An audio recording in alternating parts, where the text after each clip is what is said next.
Coming up on 7 o'clock, have some severe thunderstorm warnings I've been watching across the river valley. You guys in Ozark know exactly what I'm talking about. Look at these clouds, man. These are nasty, aren't they? This is out there by the Loves. There's a full screen. You can see it a little bit better. These showers are lined up essentially on I-40. They're severe because of wind and perhaps some hail, so we'll get over to it and see what they look like. Here's a closer look at those showers and storms. Right now, the heaviest, with some small hail just shy of quarter size, appears to be just to the northwest of Ozark. These things are throwing out a lot of rain. They're nearly stationary. The rainfall is extremely heavy with some of these, and many of them will fade with the loss of daytime heating. Looking for some of the winds, some of the stronger winds are located right in here, right along I-40, pretty much close to where this camera shot is. It looked like it was a little bit stronger just a little bit ago, so it may have been pushed out, may have dumped out a lot of wind here just north of Mulberry on I-40 as this thing has been nearly stationary. We also have a storm that's out there around Cedarville. These look how much they're just not moving all that much, are they? Nearly stationary along I-40. You can see a cluster here of storms. That's actually related to a weak trough that's out there. You can see it here on the satellite, this little dashed orange line right here in the middle. If I loop this, you can get a feel for those scattered showers that have been out there and a couple of them festering throughout the day. Of course, when we lose daytime heating, we're going to lose a lot of the storms that are out there. But at least for now, some pretty strong storms there. Let me go back over to radar, get a closer look at this thing. You can see a whole bunch of lightning strikes that are located near Mulberry, between Mulberry and Ozark, essentially right along I-40 with these things that are moving through. Let's see, I'm looking at some of these cameras. Oh, that looks bad. This is from Dyer. It doesn't look bad. You just can't see a whole lot looking out towards the east. The sun is setting to the west, but some dark skies that are starting to move in right here along, starting just east of Alma, about Dyer. Mulberry, we had a big shower that moved through earlier, but right now it continues to fester here out around Cravens, just west of White Oak. Some of the heaviest rainfall looks like it's around Lone Elm. That's going to be, looks like it's near Wire Road and Lone Elm Road. We're probably getting a little bit of hail there, just to the north of Tony. And let's see, this is going to be along Dogwood Lane. Some heavier showers. Wire Road running north up through. Let's see, that's going to be Royal Oak Road. So they've got a severe storm on this. It's marginally severe, so it's not that bad. Marginally severe means winds at 60 miles an hour, which is criteria, and also hail of quarter size, which is severe criteria. But like I alluded to, man, these things just they're not moving much. And they're probably driven by the outflow boundary. Just watching the animation, you can see that storm over Fort Smith and this little ribbon. See if you can make it out, a little circle spreading right through here. So this is an outflow boundary, and this is cool air pushing out of the storm. There's another look at it. So as the storm collapses, imagine this is really crude. So imagine that's a storm. As the air comes down to the bottom of the storm, it's going to push out on each side, and that creates the outflow boundary. So that's what we're looking at with that outflow boundary right in there, and that's likely what caused these showers and storms to develop out around Ozark as well as Alma. So severe thunderstorm warning on this storm. Let's zoom out real quick. We've got a couple more that are out there around Waldron. This one is not severe. The only severe cell that we're looking at is a pocket of them there just north of I-40, stretching from about Cedarville east out through the Ozark area. I wonder what that camera looks like now out towards Ozark. Let's take another look at it here. There you go. There's I-40. There's the storm. This is looking to the west. So, looking right at that storm, which is just festering. It's kind of cool if you can look towards the top. You can actually see some of the clouds that are moving with each frame update there.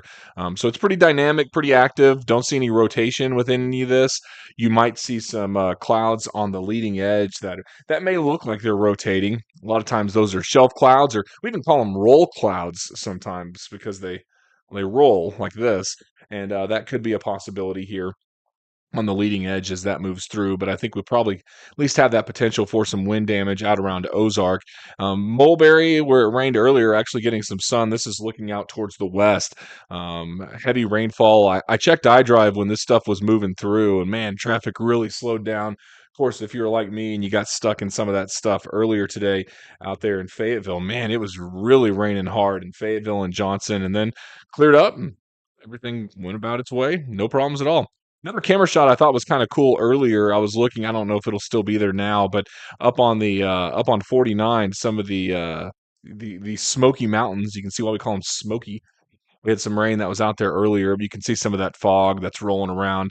You guys have probably driven and seen this in the summertime.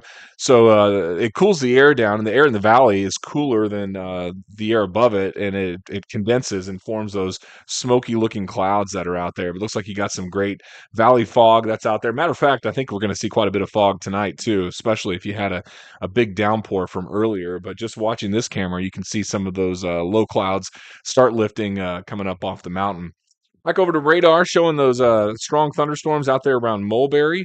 Here's an animated loop here. This is about 14 frames. This goes from what time? 6:16 to about 7:03. So just shy of 30 minutes worth of data there, showing those storms. Man, nearly stationary. Imagine some of the rainfall we're getting out of this is going to be fairly high.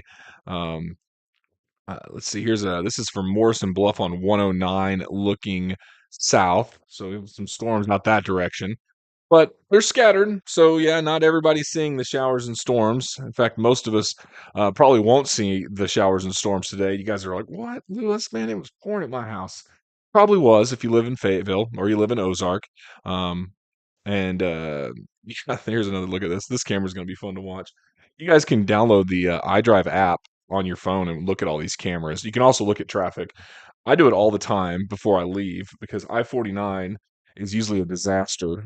And if it rains, or if any water gets anywhere on the road, cars just don't flying off the road. So it's good for checking traffic and also good for taking some cool weather shots like this at that storm that's out there around Mulberry and Ozark. So I want to go to Radar Omega again and look wide, and then I'm going to go to Analyst. So this is a wide view of what's going on with the storms, and I can even plot. Let me go ahead and plot fronts on here, and you can kind of get a look at it. I guess I have the latest analysis turned on here, so it's just that boundary.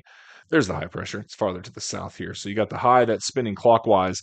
That's also going to pump the temperatures back up. I think we'll be looking really toasty here heading into the weekend. Highs may even get close to about 90 or so in the River Valley. So very, very toasty.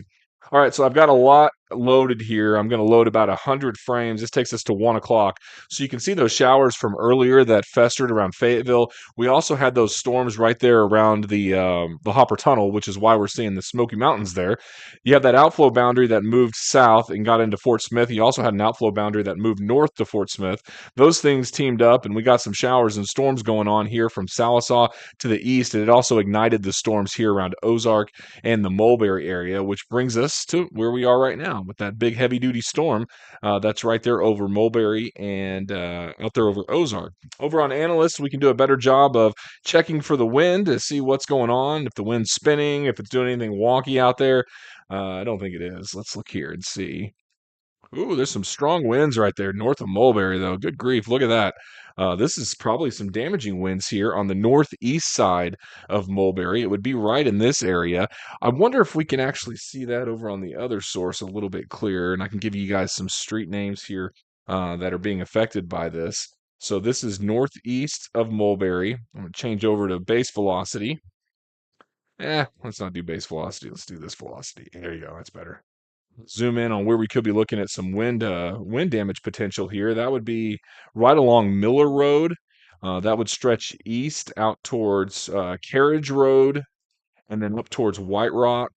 Looking at it around Bonneau Bottom Road, and then some stronger winds here, likely occurring right now near Deerfield Lane, and then farther north along that's still Benet Road right there, Benet Bottom Road that's out there. So a pocket of damaging wind there, and I think if let's see here, I don't want to turn that one on. Let me try this.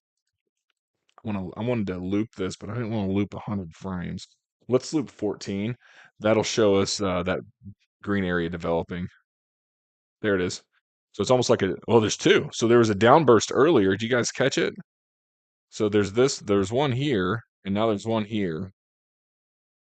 Bright green right there, and then another one right there.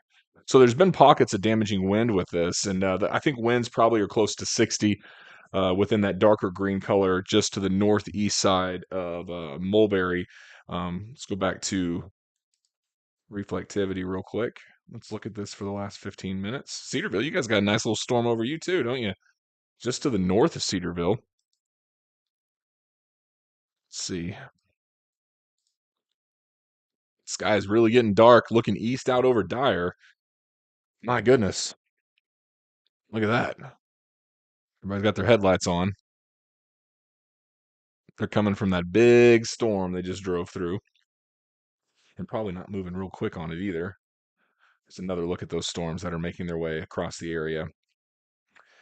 Anyway, I just thought it was kind of interesting to see the storms, and I thought I'd just do a quick cut in because why not? I can anytime I want, which is fun. I can say whatever I want to, which is sometimes even more fun.